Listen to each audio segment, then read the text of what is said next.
कुठेतरी सेटिंग राहिली असेल म्हणून निकाल पुढे ढकलला असं आमदार निलेश राणे यांनी आरोप केलाय। तर प्रत्येक गोष्टीत राजकारण करणं योग्य नाही असं बावनकुळे यांनी म्हटलंय। निवडणुकीच्या मधोमध तुम्ही प्रचाराचा एक दिवस वाढवला, जेव्हा तो आपण म्हणतो ना, काय म्हणतात त्याला, जो ब्रीदिंग पिरियड असतो मधला 1.5 दिवसाचा, आम्ही माझ्या या कमी कार्यकाळामध्ये मी 4 निवडणुका लढवल्या। जो ब्रीदिंग पिरियड असतो मी अशी एकही निवडणूक बघितली नाही ज्याच्यामध्ये आदल्या दिवशी 10 वाजता प्रचार संपलाय आणि दुसऱ्या दिवशी मतदान होत आहे। पण यात आता ह्याच्यात नेमकं करायचं काय हे लक्षात आलं बघा। लोकांना सगळं लक्षात येतो, कुठेतरी सेटिंग राहिली करायची, ती सेटिंग करत असतील, कुठेतरी तार जोडत असतील। म्हणजे निलेश राणे म्हटली काही सेटिंग व्हायची बाकी आहे म्हणून निवडणूकचा निकाल जो आहे तो पुढे ढकललेला आहे। काहीतरी चुकीचं बोलतायत। आम्ही या ठिकाणी संतापलेलो या विषयावर। कसं आहे, किमान प्रत्येक गोष्टीत राजकारण करणे योग्य नाही। सर्व पक्षाची मागणी आहे की ही चुकीच्या निवडणुका समोर गेल्या आहे। काउंटिंग उद्याच व्हावी, सर्व पक्षाच्या मनात असं आहे। कोणाला वाटतं काउंटिंग 21ला व्हावी? सर्वांना वाटतं उद्या व्हावी। पण पुढच्या घडामोडीकडे, नाशिकचा पालकमंत्री मीच आहे असं समजा असं अजित पवार यांनी म्हटलंय। तर राज्याचा खरा पालकमंत्री देवेंद्र फडणवीसच असं रावसाहेब दानवे यांनी म्हटलंय।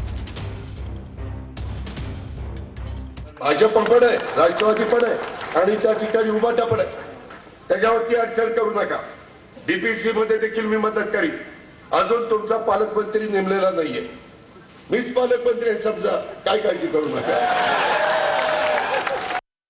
अरे खरा पालकमंत्री या राज्याचा देवेंद्र फडणवीस आहे आणि त्याच्यानंतर जर कोणी पालकमंत्री म्हणतात स्वतःला, त्यांची बी काही चूक नाहीये।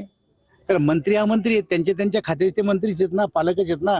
पण या राज्याचा पालकमंत्री जर कोण असेल तर देवेंद्र फडणवीस। ठीक आहे, त्यांच्याकडे आता वित्त खातं असल्यामुळं डीपीसी जे असतं नियोजन ते त्यांच्याकडे असतं, वित्त मंत्र्याकडे। पण अजून रायगड आणि नाशिकचा निर्णय प्रलंबित आहे आणि मला वाटतं की लवकरच हा निर्णय होईल।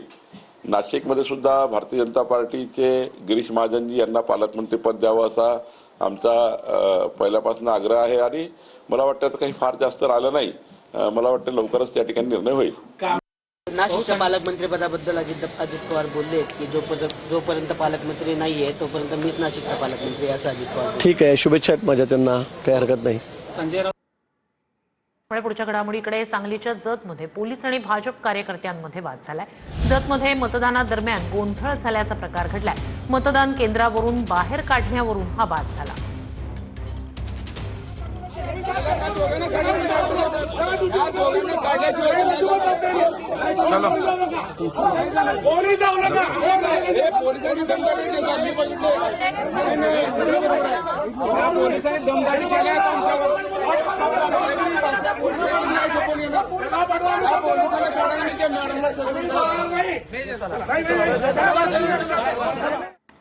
दरम्यान राज्यभरात मतदानांमध्ये उत्साह पाहायला मिळतोय। विविध नेत्यांनी सुद्धा मतदानाचा अधिकार बजावलाय। पाहूया तर ही 3 दृश्य आपण पाहतोय। चंद्रपूरच्या ब्रह्मपुरीमध्ये वडेट्टीवार यांनी मतदान केलंय, त्यांचं कुटुंब सुद्धा यावेळी त्यांच्या सोबत होतं। वर्ध्यामध्ये पंकज भोयर यांनीही मतदानाचा हक्क बजावला। तर जालन्यामध्ये रावसाहेब दानवे आणि त्यांच्या पुत्रानं मतदान केलंय।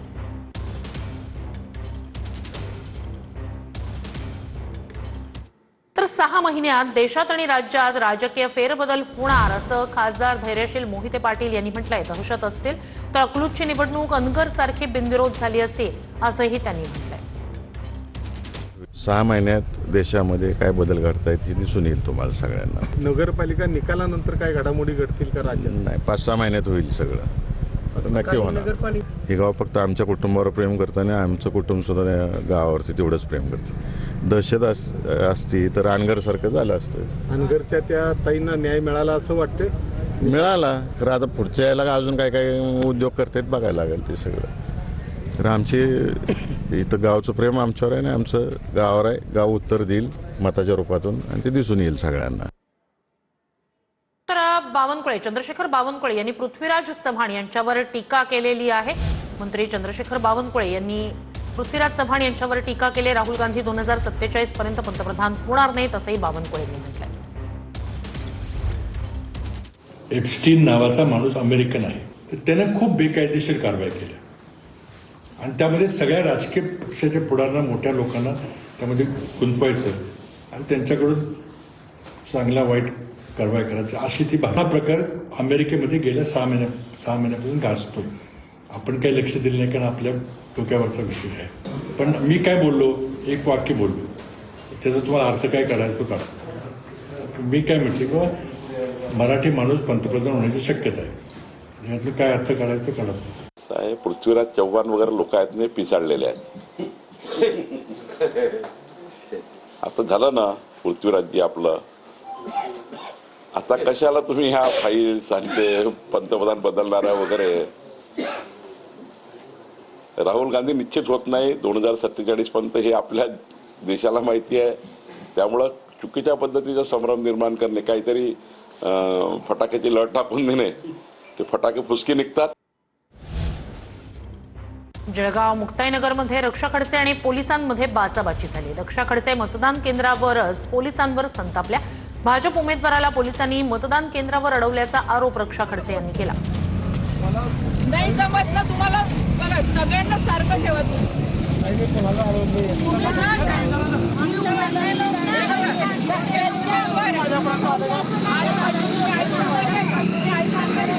माझ्याशी उत्तर झालं कमी करत नाही माझ्याशी उत्तर झालं कमी करत नाहीये. सांगा जो तुम्ही त्यांच्या उमेदवाराला जाऊ देता.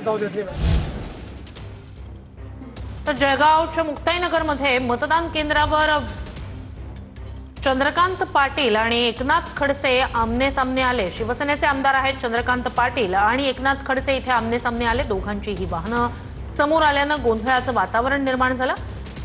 आमदार मला ओव्हरटेक करून पुढे गेले असं खडसे यांनी म्हटलंय. आमदारांची गुंडगिरी वाढली आहे असं खडसे यांनी म्हटलंय. तर एकनाथ खडसे यांना माझी हवा सहन होत नाही असं चंद्रकांत पाटील यांनी म्हटलंय. रस्ता छोटा आहे, आमदार आम्हाला ओव्हरटेक करून पुढे जाऊन थांबले, याच्यावरून या शहराला समजतंय की कशावरचं वातावरण नाही. नुसतं गुंडगिरी संपवण्यासाठी मी मैदानात उतरलेलो आहे. खडसे साहेबांचं काय झालंय सध्या, त्यांना हवावी सहन होती आमची. आता ओव्हरटेक करून पुढे जाणं काही कायद्याचा भंग आहे का? रस्ता जर आहे तिथून जर जातोय तर त्यांना तेही वाईट वाटत असेल तर मग गावात राहणं बंद करून टाकू आम्ही. गुंडगिरी वाढली, दादागिरी वाढली या ठिकाणी म्हणताय. ते स्वतः गुंडगिरी करतात, रस्ते अडवतात लोकांचे, ते स्वतः गुंडगिरी करतात, त्यांचा स्वभाव गुंडगिरीचा आहे, तेच अशी भाषा करतात. दुसरं कोण गुंडगिरी? आम्ही तर गरीब माणसं, एकच घर आहे या गावामध्ये.